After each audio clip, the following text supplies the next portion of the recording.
Today I'm gonna show you how I went from being a noob in Brawl Stars to winning games consistently following these 4 easy steps, and how you can do it too. For those who don't know me, you should. I'm a really cool guy. I have played over 50,000 matches and spent 3,000 hours in the game. So with that out the way, let's jump straight into it. It is important that you follow these steps in order though, so stick to the end and I promise you will be better just by watching this. First thing I did that all pros do but no one talks about it is to learn everything about each brawler in the game. This includes all their abilities and which ones are better. The problem is that a lot of players focus on 1 or 2 brawlers that they like playing and don't take the time to learn anything else. Then they face against a brawler they don't know and get destroyed. Learning everything is gonna take time, but before you click off the video, I came up with the system that helped me and it should help you as well. Play 1 or 2 matches with 10 different brawlers every day. Since Brawl Stars has almost 90 brawlers at this point, you're gonna learn them all in 9 days, and it's only gonna take you 10 to 20 minutes each day. Now I know most of you don't have all the brawlers unlocked. If that's the case, hop into the training cave, test the brawler, and then play 1 match with bots. That way you will also learn which ones you would like to unlock after trying them out. You can play more than 10 brawlers each day, but that's up to you. But that won't get you far if you don't follow the next step, which is to learn about the triangle of countering. Let me explain. I talked about it in one of my last videos, but the idea is this. Brawlers with high HP like assassins and tanks counter the ones with low HP like throwers and snipers. Low HP ones counter brawlers that have high DPS like damage dealers and controllers, and the high DPS ones counter the high HP ones. The problem is that not a lot of people know about it, but pros always have this in mind when drafting in their games. If you're not playing ranked though, then drafting isn't a problem. In that case, you should have 1 of each type in your comp just to have everything covered. If you have 3 assassins in your comp for example, and you face against 3 tank counters with high DPS, you're simply screwed. These first 2 steps are basic stuff you should know, but if you don't do this one practical thing, everything else will fall apart.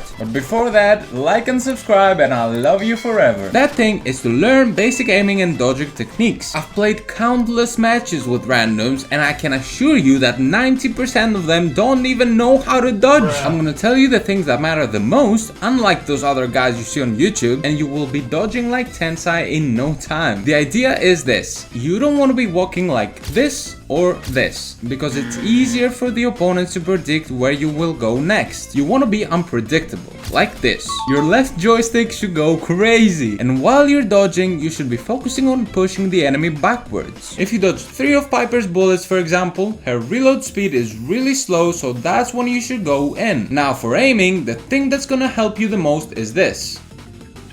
Think of it like a warm-up. Now apart from that, you should start reading the opponent's patterns. If you see that they walk like this, you can predict where they want to go next. If they're being unpredictable and making small movements, shoot them directly in the middle. This will give you a higher chance of hitting them. Now I haven't seen anyone mention this trick, but it's really important. Most players change direction when you shoot and miss, so just shoot at the same spot 2 times and 90% of the time one of them will hit. To practice your aiming and dodging, hop into some friendly games with one of your friends. One shoots, the other one dodges. Then play a second match, but reverse the role, so if you were dodging at the first match, you should be shooting in the next one. This takes like 3 to 4 minutes, so you can do it every day, and you should already see results on the first week. Remember, Brawl Stars is a long-term game, so if you want to be better, you have to devote time to it. But all these 3 steps that I talked about won't help you unless you follow this last step, which is the most important one. This will improve your game sense by a lot, and you will understand how to take calculated risks in the game in order to win. This one thing is called positioning. Positioning yourself on the map is really tricky, especially in 3v3s, and most games you lose are probably because of it. But with these 2 simple tips I'm about to show you, you will start making smarter decisions in no time. First, you need to know what game mode you're playing. Different game modes have different respawn times. For example, there is spawn time in Gem Grab is 3 seconds, but in Brawl Ball is 5, which gives you more time to get the ball and score if you get a kill. And second and most important, you need to pay close attention to what's happening in the entire map. Some simple examples. If your teammates are pushing forward, you should push as well, but if they're backing down, you should also back down, otherwise you're probably gonna die. Also, play for the objective. If the ball is near your goal and you're getting pushed, try clearing it out to buy some time. But if the ball is in a good position for you to score and you know that the enemies won't be able to stop you, you should try scoring, even if it means you're gonna die. And with these 4 steps you can master Brawl Stars just as I did. Now if you want a detailed guide on positioning, you should click here, but if you want 13 more tips to improve, you should click here.